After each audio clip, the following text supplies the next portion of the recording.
And announcing our spectator days for Drift Week 6. Come out, hang out, meet all your favorite drivers on Drift Week, check out their cars, be a part of the adventure, and at that last venue at Grand Sports Speedway, you have a chance to drive with the best drivers in the world on Drift Week. Guys like James Deane, he's going to be tandeming with us. I am so freaking excited. You can register at the gate to drive at that event. Go to LoneStarDrift.com for more info.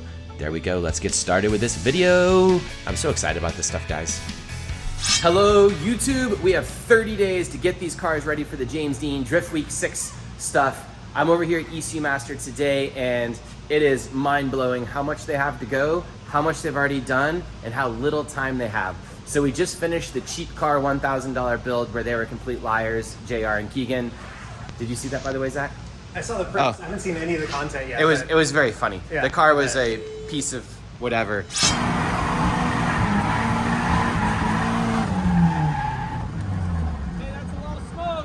So we have 30 days to finish this car and all the other cars around. We're gonna have a 350Z, a 370Z, a Corvette. James Deane is like 6'5" or 6'6", so there's no way he's gonna fit in the stupid Corvette, but we're gonna try. But the big deal is we have to, the beeping. We have to, oh, good, stop. We have to finish this car, and we're gonna show you all about it, tell you about the car real quickly, and then, I don't know. And I'm gonna have to tell Zach to talk fast. Go, Zach, what is this car? How long have you had it? I've had it for 3, 4, or 5 years. It was a stock DE when I got it with nitrous. It'd been a drift car since probably 2012 or so. Had a really nice cage, good seats, good differential, good bones, you know, crumped and crinkled and crimped and cranked, all wrinkled up. So cleaned it up a little bit, drove it for years, wrinkled it some more, and now this is like the first hard reset. We're doing an LS3 swap, T56 Magnum, went through the differential and re-geared it, did 370 axles and hubs, WiseFab front and rear now, BC, the new DS or DR? DS. I think it's the DS. The fancy ones. The digressive. True coilover the rear as well. It was like the split one before. We're doing full ECU Master setup with 2 PMUs, ADU, the EMU Pro that'll be released early next year. We're doing one of those in this. Infrared tire temp cameras. I mean, lots of cool stuff. We've got pressure sensors. Wait, you're doing infrared tire cameras? That's hilarious. Yeah. Well, I had them to that too on the last Drift Week. Yeah, we're doing the brake pressure for the foot brake. We'll have another pressure sensor for the handbrake, fuel pressure, ethanol content, all the temperatures, all the pressures. So it'll be cool for driver input. We've got a string potentiometer that wraps around the steering column so you can see steering input. So you can look at your foot and handbrake pressure, GPS to CAN, which is like a yaw sensor, G sensor, GPS. So we'll have a lot of you're data. Showing off with all this stuff when you should be finishing the car. Yeah, well, it's easy to wire in. Yeah. Right? So the mechanical stuff is almost done. It may not look like it. I mean, the body goes on in about 12 seconds.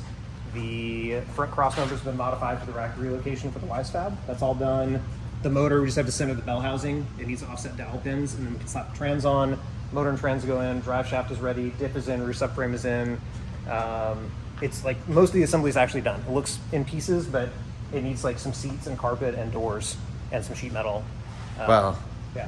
We did a previous episode showing all the parts and everything, and he just kind of told you, so we're not going to redo all of that too much, but I am going to run around and show you the progress they've made on the car real quickly, and then he's going to continue telling you all the crazy electronics they're putting in it because of the ECU Master. That's the whole point of the car, is to promote ECU Master, and also had an amazing time with James Deane. And then I'll show you the other cars, and I'm going to show you some of the cool stuff he has, such as his 3.4 liter Z X100, which is, there's not a lot of those in the States. No. Okay, so we have, if you've never seen this, this is like a composite core support and 350Zs, which is kind of cool. So when you ram this thing into somebody, you can pop that off. Yeah, they used to be really cheap. Yeah. Now they're getting kind of brittle for the used ones, but you can still buy new ones. They have added WiseFab, which is obviously replaces everything. They go through and mark things, so you know it's like if it turns and you need to go tighten things. They have fancy coilovers. It's the digressive ones from BC Racing, which I'm always wearing shirts because that's the only clothes I own. Is this thing gonna have a sway bar? Yeah, we do have front and rear sway bars. I always troll wout about the sway bar thing. We got rid of the ABS pump, so I made all new brake lines. We got a Wilwood prop valve here, Wilwood clutch master cylinder for the concentric throw in the T56, and then all that will get buttoned up. But the lines are done. We just need to cinch them down and bleed it. So brakes are all wrapped up. Same dual caliper setup we've always had in this car forever, so it's pretty simple. They moved the steering rack already, so that is important to get rid of the offset rack spacers, because normally big angle kits will have a big offset rack spacer there, which moves the tie rods. And then those offset rack spacers, all the companies will tell you they're great, but in my experience, they put a lot of leverage on this piece right here, the rack, and then they bend it and stuff, and then it starts leaking and you'll trash racks. So some people have good experience with those, some people don't, but it's really good. That's why they make the rack moving kit, is because it's needed. Yeah. All right, what else? Let's keep moving around. Yeah, let me actually, I'll voice the this. The interior we painted with a PR15. Look at this nice paint job. Yeah, Is there anything cool going on back here? Just new paint? Did you paint it? Yeah, we did PR15. I did get little remote adjusters cinched down here with little clamps. We've got a radium surge tank set up in the stock tank. So there's the factory pump over here doesn't have a lift pump with a pressure sensor on it on the feed. But yeah, there's a basic reservoir on the other side. We're just using a single pressure pump because it's just a naturally aspirated LS. It doesn't need a ton of pump. And then we'll have an ethanol content sensor so we can do some ethanol pulls and see if it likes the corn juice. Is this KBD? It is. Oh, that's hilarious. Yeah. Hi, Irving. And then it already had a KBD front bumper, and side skirts have been well abused and loved. So we got some cool. You know what I'm always amazed by the way, is it's impossible to kill KBD, but I always see new KBD kits everywhere. Yeah, I don't know. I don't understand that. There should be 10 10 KBD kits and they just get traded around to people. Right. The rear fenders are crown carbon. And those fit super awesome. They're actually carbon fiber? No, the company's called like It's crown just the carbon name. crafting. But they just they lay on beautifully. They go right on. It's like laser right fitment. The car is just wrinkled underneath it. So don't mind that. We just bent the car. Things are falling. While he's jacking the car up, I'm gonna show you some other things. Right now, we're setting up the clutch and everything on the LS3. I don't know where the ITBs are right now. Oh, there they are. This is the crown jewel. Fancy, he'll explain what the transmission is in a second. It's a fancy T56 Magnum F or something like that. Yeah, the F has a longer tail housing, so it puts the shifter in just the right spot on the Z chassis.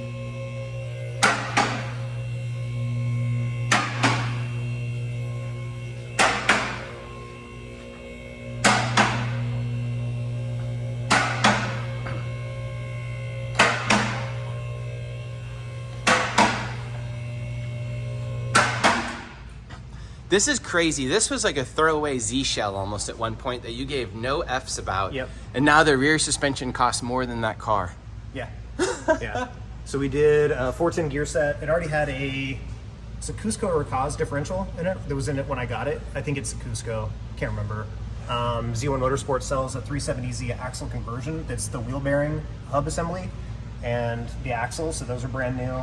Are these OEM? What kind of axles are these? It's an aftermarket Japanese brand that they've had good luck with. So. Okay, so they're not trash? No. You no. hope? Yeah, I hope. I'll buy a spare set because then I can use a spare for either this 370 or this car. Then Z1 makes a really nice finned rear cover with more capacity. So that got new bearings. It got urethane bushings finally. It was on stock bushings. What is the point of the 370Z axles and a 350Z, by the way? They're stronger. Oh, are they? I think the spline count is higher on the hub side too. And the wheel bearings, if you look at the two races on a stock 350 bearing over here, these are super, super close together. If you look at the 370Z hub, they're like this wide. So it's a lot more rigid.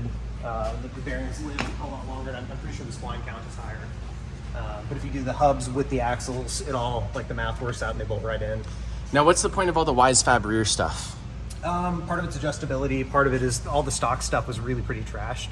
I had like one adjustable arm, and so we could never get the alignment right on this car without buying more adjustable arms. And we also went with the true coilover setup, so we'd have to do the lower arms anyway.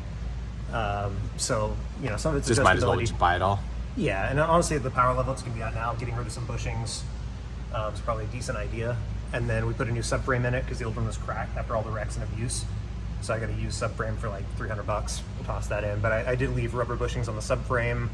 Got urethane bushings on the diff. I don't really like solid mounting stuff. Aside from like, you know, humming times and suspension, which is one thing. But we'll have a full rear set of WiseFab stuff as spares just in case, you know, if there's some contact or something. And then the ISR motor mounts fit perfectly. The trans mount works perfectly. The headers fit up great. And they actually mate to the stock exhaust. So really, like once we get the bell housing on that trans, stuffing the motor in, getting the drive shaft in, motor mounts, trans mount, shifter, everything takes like an hour and a half.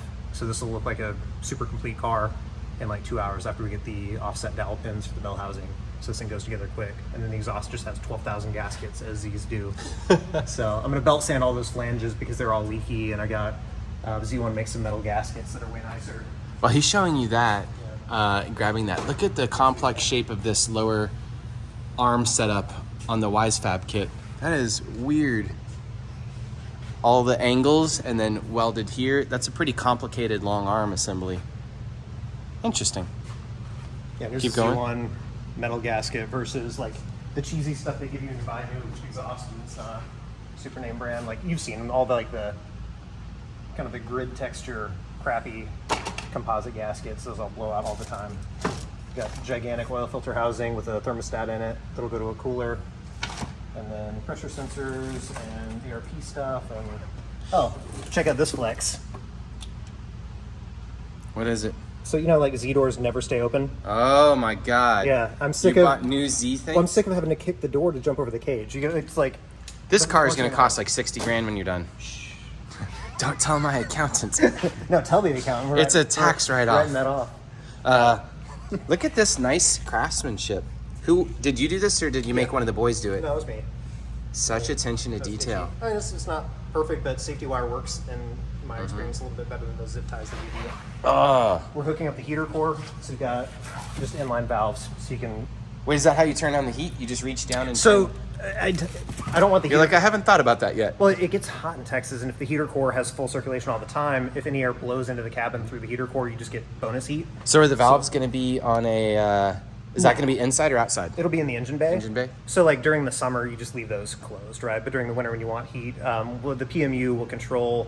Chris actually just figured this out today, that you can do a PWM signal to the stock blower motor and like control the different speeds from the PMU. So we'll have a button on a CAN bus keypad to turn the heater on and off. Y'all are just showing off. Is this thing going to have AC?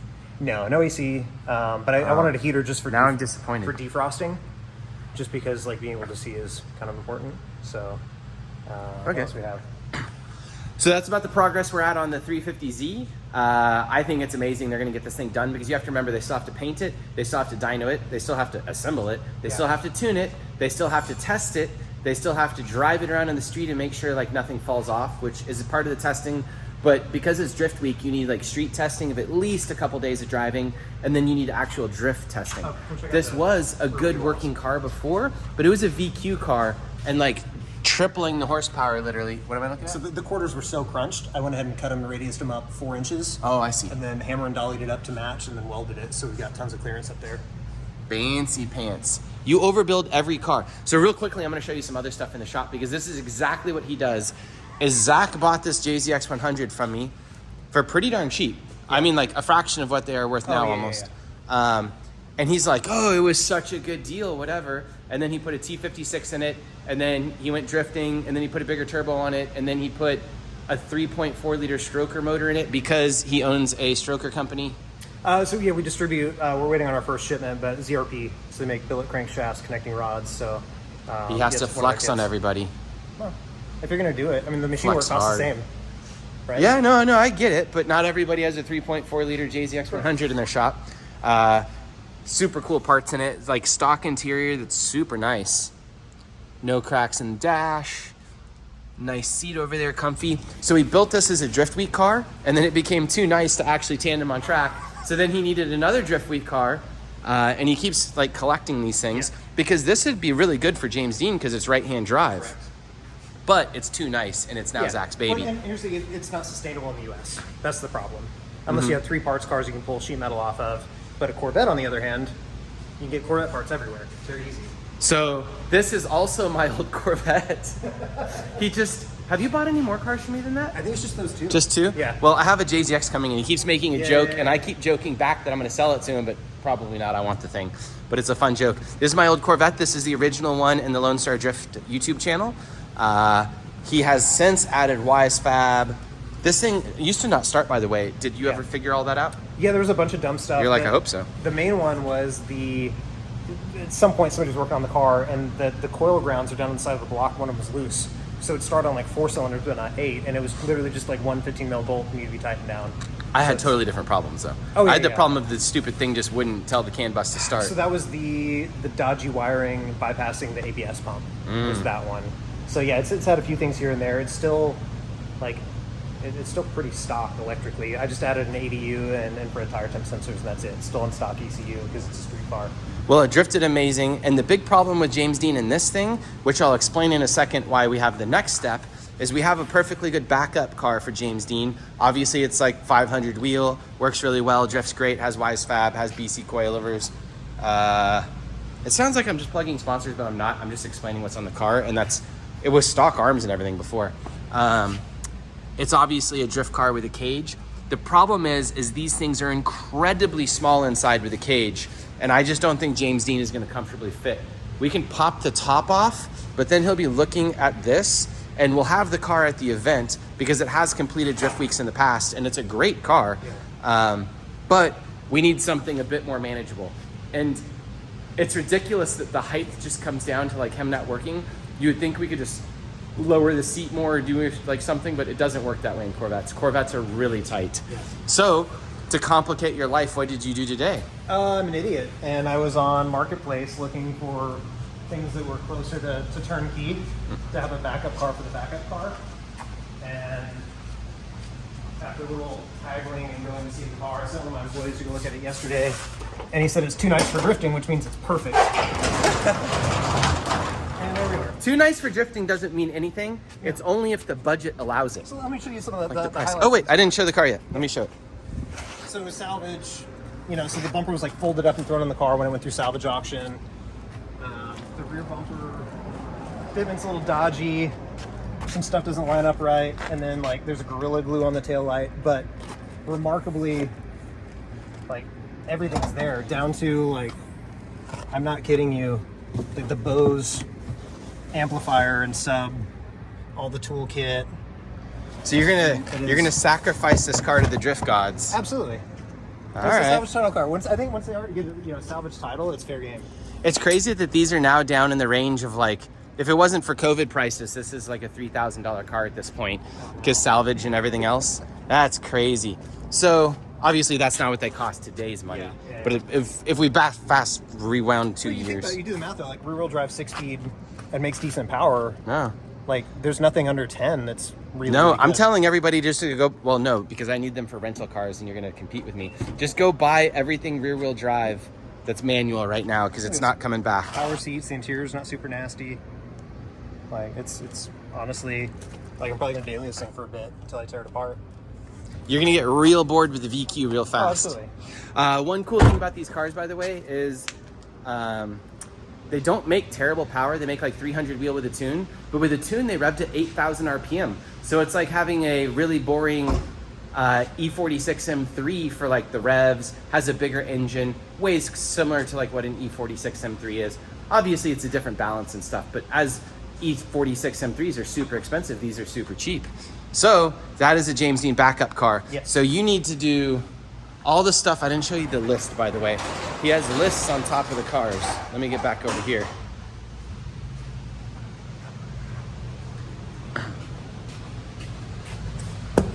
We have a Corvette to-do list, and each of the cars has like a big checklist. So fit new front and rear fenders, power steering pump replacement, remove restrictor, replace power steering cooler with larger one, check fluids, bleed brakes, nut bolt check, check wheel hubs, replace bumper, street test drive, and he's gonna paint the dang car. That's like at least 2 days right there. Yeah. So if you were to add up, that car has at least 3 days of work minimum just to get the paint to dry if you're doing it.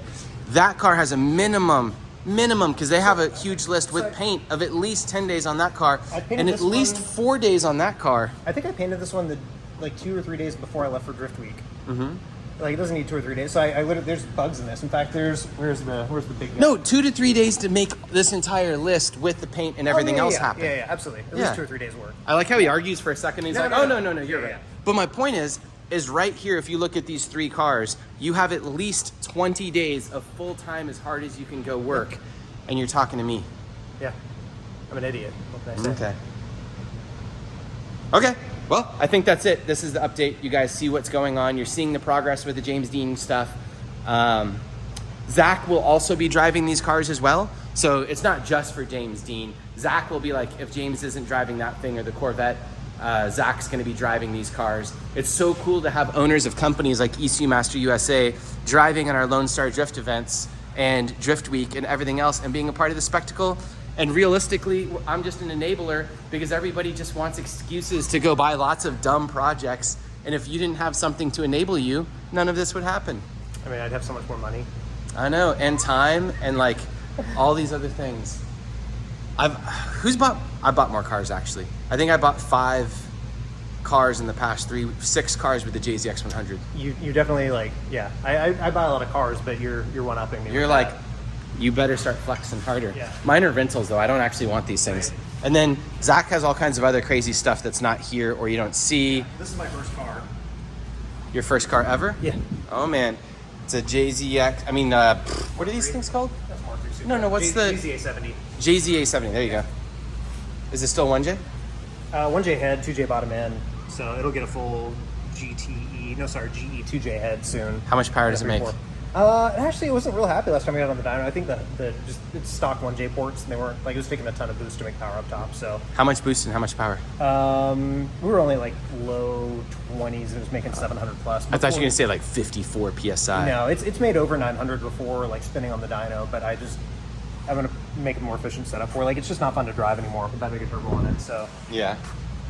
Look at this, by the way. He used to be a roll race like Texas 2K boy, and now he just has one of these cars, but we've polluted his shop with drift cars and shitty Nissans. If you don't have 2,000 plus horsepower, it's not even a thing anymore. Like, Oh, I it's know, they just got such a so money game. crazy. Yeah, it's so easy to build into that power level with. You could just bolt a turbo onto that and be fast. Not really. No? Why? It'd lift the heads before it was fast. I mean, you could put a bigger engine in it and a turbo and then also body swap the car to like something else. Yeah, I don't know anything about roll racing. Okay, guys, thank you so much. We are going to be back with more Drift Week 6 content very soon. Hopefully these things are not just cars that are getting ready, but cars that will be ready. I can't tell you, by the way, the amount of stress and panic mode we are all in right now. Zach looks calm, but this is like straight. This is fine. No, it's not. He's trying to play it cool, but I can see him having a panic attack inside. Honestly, I'm more stressed about prepping the business for Black Friday. The car stuff, it's mechanical. It just goes together. But getting prepped for Black Friday and trade show season, all that. Why is Black Friday so stressful? Just it's a big sales period for us. We're going to do really, really cool. I'm not going to give a ton of details now. We're going to do some really cool stuff for Black Friday this year. So keep an eye out. Black Friday is that like as big of a deal for businesses as like Drift Week is for me? Like 30% of your sales are on that one day or something? Yeah, it's pretty big. Okay, so it's a huge deal. Because a lot of people, it's the end of the season, they're prepping the car for next year. There's deals to be had. So you really should not be building all these cars and going on Drift Week when Drift Week ends on the 20th, and your Black Friday thing is like 4 days later. So it's the beauty of having really, really good people that work with you. Mm-hmm. Yeah. So we're prepping you just now. Go F off. Yeah. I'm still working some, right? Just sleeping less. All right. Thank you, Zach. Welcome. I am gonna go work on Drift Week stuff because I have complete panic mode. I have all these rental cars. We have so much stuff. We have all the drivers coming. I have to try and impress people. And I'm working on Drift Week 7 stuff right now, which is terrifying because I have to have Drift Week 7 open for registrations before Drift Week 6 even happens. That's so stupid. It's like doing your Black Friday for next year at the same time. Okay, see you later, bye.